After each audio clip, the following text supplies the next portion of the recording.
હું my self Pintu અને તમારા માટે એક મજેદાર રેસીપી લઈને આવ્યો છું. ભાઈ ભીંડી મસાલા તો બધાય બનાવે. આજે આપણે બનાવશું આલુ ભીંડી મસાલા.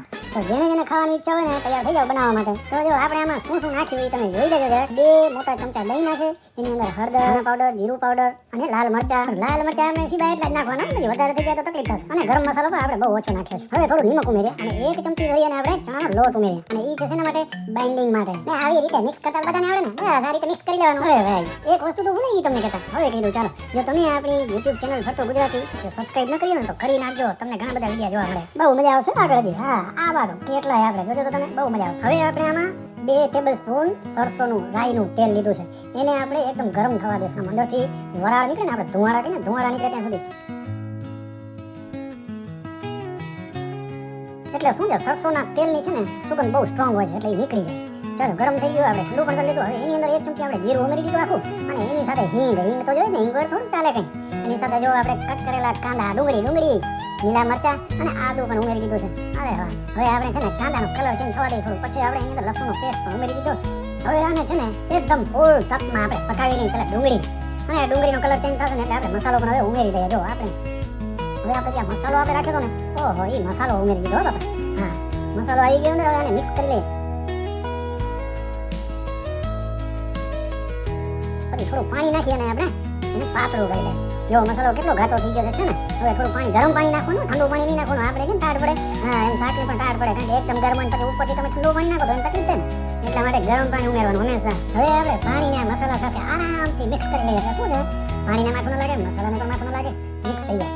સમજી ગયા ને? હવે જો આની અંદર દહીં છે, એટલે દહીં તો ખટાશ પકડેલું હોય જ, નકર દહીં કહેવાય કેમ?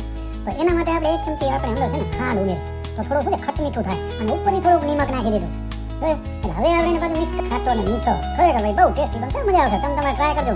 અને જો સારું લાગે ને, આ રેસીપી તમને સારી લાગે, વિડીયો સારો લાગે ને, તો આપણે કોમેન્ટ બોક્સમાં ખાસ કરીને જણાવજો, ભૂલતા નહીં મારા વાળા. હવે જો તમને ગ્રેવી કેવી જાડી જોઈએ છે ને એ જોઈ લેવા. હા, જાડી પાતળી ગ્રેવી અત્યારે થઈ શકે, આ બરાબર છે. તો ને હવે આ ગ્રેવીમાં કેટલા સુધી ચમચો ફરાવશું. ચાલો બીજું કંઈક કરીએ.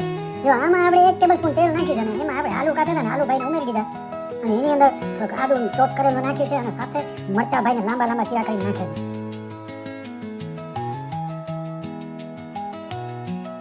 હવે ઉપરથી આપણે ભીંડા પણ નાખી દીધા, પણ એનાથી પહેલા છે ને આલુને આપણે બરાબર ટોસ્ટ કરી લેવા. આલુને વાર લાગે, ભીંડાને વાર ન લાગે એટલા માટે. બરાબર ને? મેં છે ને પહેલાથી આલુને ટોસ્ટ કરી લીધા બરાબર, પછી ભીંડા નાખ્યા. હું તમને પ્રશ્ન પૂછું, મને જવાબ આપો કે આપણે કચ્છમાં ભીંડીને ભીંડા શું કામ કહે છે? કારણ કે બધી જગ્યાએ ભીંડી કહેતા, આપણે ભીંડા કહેતા. તો આનો જવાબ તો ખાસ કરીને કોમેન્ટ બોક્સમાં મને જણાવજો.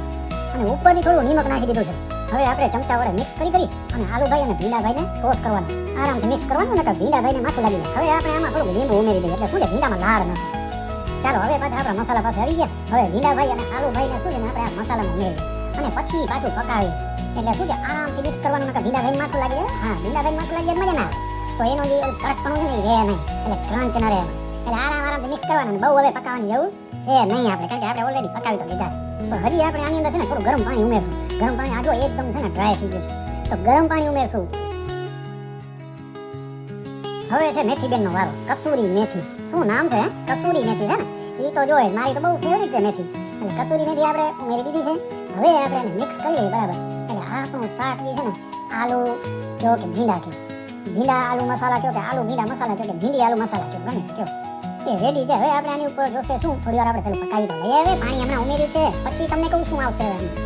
તો ભાઈ ભૂલતા નહીં આ રીતે બનાવવાનું. હા, આ રીતે બનાવીને તમે ટેસ્ટ કરજો, બહુ મજા આવશે, બહુ સારું લાગશે. તો આને તમે છે ને પરાઠા સાથે બહુ મજા આવે. હા, અને બીજી વસ્તુ ભાઈ ભૂલતા નહીં આપણી ચેનલને સબસ્ક્રાઇબ કરવાનું. તો શું છે, જો તમે સબસ્ક્રાઇબ કરો તો જલ્દી તમને બીજો નવો વિડીયો બને ને એટલે તરત જોવા મળે. હા,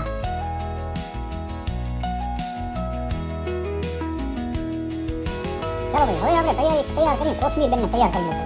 કારણ કે કોથમીર બેન ન હોય જ્યાં સુધી આપણે ગુજરાતીમાં તો કોઈ શાક પૂરું થાય જ નહીં.